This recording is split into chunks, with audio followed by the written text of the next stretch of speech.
ہاں، انتخابی سیاست کے حوالے سے جو چیز سامنے آئی بیگ صاحب وہ یہ ہے کہ ابھی تک ہمیں پسپائی نظر آ رہی ہے دینی جماعتوں کی، کیونکہ جو نظام سیکولر ہے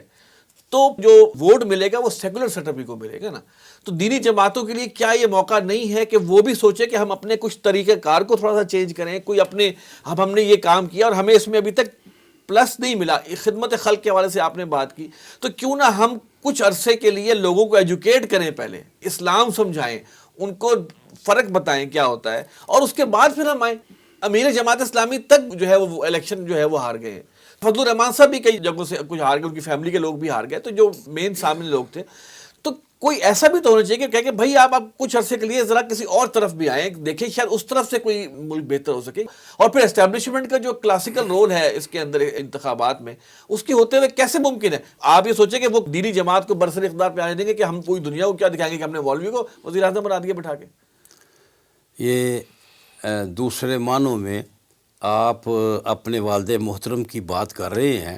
جنہوں نے جماعت اسلامی کو یہ پیشکش کی تھی. میں سمجھتا ہوں کاش جماعت اسلامی یہ پیشکش قبول کر لیتی.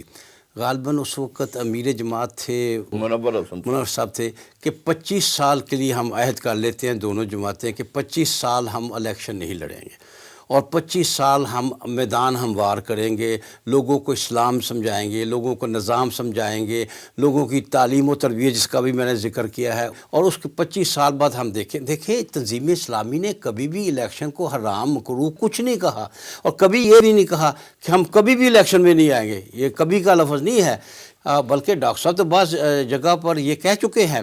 کہ اگر یہ تصور قائم ہو جائے، اگر یہ بات یعنی جس طرح کہتے ہیں ریٹن آن دا وال کی طرح سامنے آ جائے کہ کوئی اسلامی جماعت الیکشن سویپ، انہوں نے سویپ کا لفظ استعمال کیا تھا، الیکشن سویپ کر سکتی ہے، کوئی اسلامی جماعت الیکشن سویپ کر سکتی ہے تو کوئی حرج نہیں ہے وہ الیکشن میں حصہ لے کر آئے. اور لیکن اس میں ایک مصیبت آتی ہے، اس میں ایک مسئلہ ہے وہ بڑا، جس کا ابھی تک تو ہمیں جواب نہیں دیا گیا. دیکھیں آپ نے بہت سے مسلمان اچھے کردار کے لوگ آپ اسمبلی میں لے آئے، میں پہلے بھی یہ بات کر چکا ہوں، لے آئے، انہوں نے اسلام کی طرف پیش رفت بھی کی. آپ کیا کریں گے اسی اسٹیبلشمنٹ کا جو چلنے نہیں دیتے؟ آپ کیا کریں گے اس جوڈیشری کا جو نئے نئے نکات نکال کر نظریہ ضرورت کے تحت فیصلے کر لیتے ہیں؟ آپ کیا کریں گے اس بیوروکریسی کا جو نیچے سے کیس ایسے بنا، کہتے ہیں تھانے دار نے کیس اگر قتل کا بنایا ہونا ایسا کہ جج کو آزاد کرنا پڑے 302 کا کیس تو جج مجبور ہے. تو بیوروکریسی اگر اس طرح کے نیچے سے کیس بنائے گی، اس طرح کے معاملات کرے گی، تو آپ کیا کریں گے؟ آپ نے تو صرف اسمبلی میں لوگ بھیجے ہیں، تو وہ تو تب ہی ہو سکتا ہے کہ کسی ان تمام قوتوں کو، وہ اسٹیبلشمنٹ سمیت ان تمام قوتوں کو پہلے رد کر کے اس سامنے آئے.